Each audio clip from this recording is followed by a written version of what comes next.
Namaskar, myself Pratik.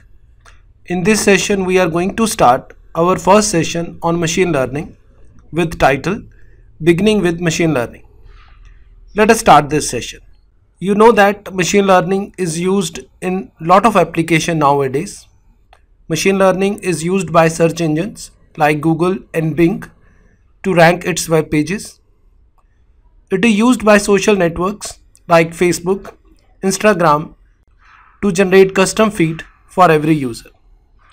Email users like Gmail, Yahoo, Hotmail all use machine learning to decide which emails are spam or which are not. It is also used by Amazon and YouTube for recommendation. There are a lot of applications of machine learning. We will discuss that in next slides. But at this point, it is important to understand that now machine learning is used in every sphere of life. And the ultimate aim of machine learning is to build an artificial intelligence platform that is as intelligent as human mind. We are not very far away from this dream. This goal can be achieved through machine learning algorithms, which try to mimic the learning process of human brain. In this course, we are going to discuss all of these machine learning algorithms one by one. So let's take a look about different applications of machine learning. As I have already told you that nowadays machine learning is touching each and every aspect of our life. So you will find its application everywhere. It is used by virtual personal assistants, Google Assistant, Siri, all make use of machine learning. It is used by Google Map for traffic predictions. It is used by online transport networks like Uber and Ola. It is used for video surveillance. Used by a lot of media companies. As we have already discussed, it is used by YouTube and all other channels. It is used for filtering email as spam or not, or it can further be used for malware filtering. It is used for online customer support, medicine, handwriting recognition, machine translation, driverless car, autonomous helicopters, computational biology, and many more are such kind of applications where machine learning is used. Now let us take a look about the definition of the machine learning. The first definition of machine learning is given in 1959 by Arthur Samuel. So this 1959 is very interesting. This year gives you an idea that machine learning is not a new concept. This is as old as our grandparents. So this term is first coined in 1959 and actually this field emerged from statistics and mathematics. And in 1959 it is defined very simply as the field of study that gives computers the ability to learn without being explicitly programmed. So this is simple one-line definition. The field of study that gives the computer the ability to learn without explicitly programmed. It means instead of writing rules to train the machine, here data is used to train or learn the machine. And this is considered as informal and old definition of machine learning.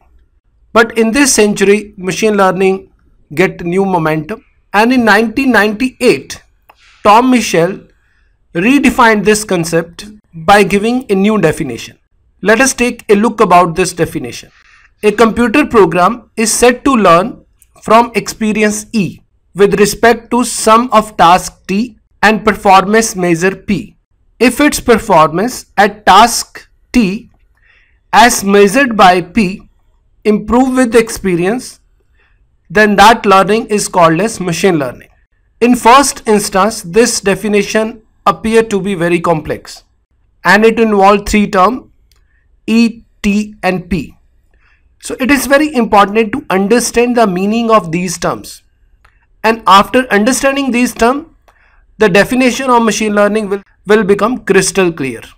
So I am going to explain you first what is the meaning of E, which is experience, task T and performance P in this case. And after understanding that, whole concept of machine learning will be clear to you. So we will revisit this definition again. a computer program is said to learn from experience E. Here experience E is actually historical data, which we need to collect, and program will learn from that data. We know that computer program is also designed to perform some task. So the task for which we are collecting the data is called here T. So with respect to some task T, when computer program perform this task, it will produce some accuracy, and that accuracy of the program is measured as P, and this is called as performance measure P. The second part of this definition is very important.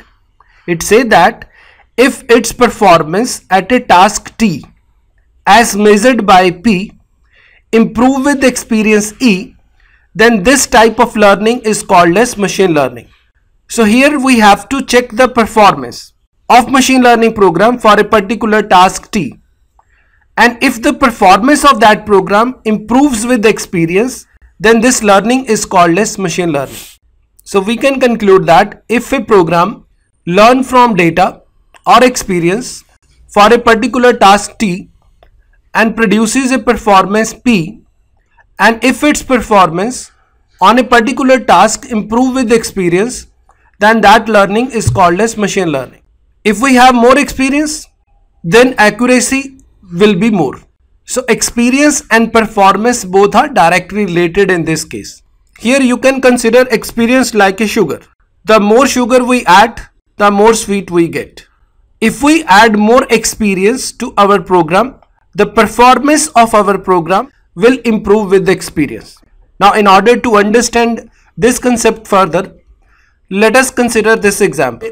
Here we have an email program which tracks the email that a person mark as spam or not, and based on that it learn how spam can be filtered in a better way. So here we are talking about an email program which tracks the email that a person mark as spam or not. So it watches which email is marked by person as spam or not, and based on that program learns that how spam can be filtered in a better way. For this program we have to identify task, experience and performance. You can pause the video at this point and try to identify E, T and P in this case. After identifying it, you can play this video as its solution is discussed in next slide. In this case, classification of email as spam or not is task, tracking user, marking email as spam or not is experience, and the number of email correctly classified as spam or not will be its performance. So these are E, T and P for this particular problem. Let us take one more example to understand this concept further. Let us consider the case of prediction of placement of student. Now there is a machine learning program which predict the placement of the students. For this application, can you identify E, T and P? Take your time. You can pause the video at this point and give a thought over this. After identifying E, T and P, you can again play the video and compare your answer with the solution discussed in the next slide. Here experience will be the previous placement record of students, task will be prediction of placement, and performance will be the accuracy with which model predict. This is all about this session.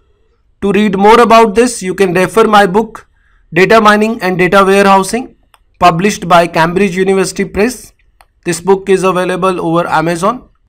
I request you to subscribe this YouTube channel to receive latest video tutorials on topics like data mining, machine learning, DBMS, big data, NoSQL and many more. To learn SQL in a simplified way, you can join this online course on SQL, which is available at Udemy platform. To learn PLSQL, you can join this online course on PLSQL, which is also available at Udemy platform. I have also authored books on DBMS, NoSQL, Beginning with SQL and PLSQL for beginners. All these books are available on Amazon platform. To read more about this, you can refer my website prateekbhatia.com. Thanks for watching this video.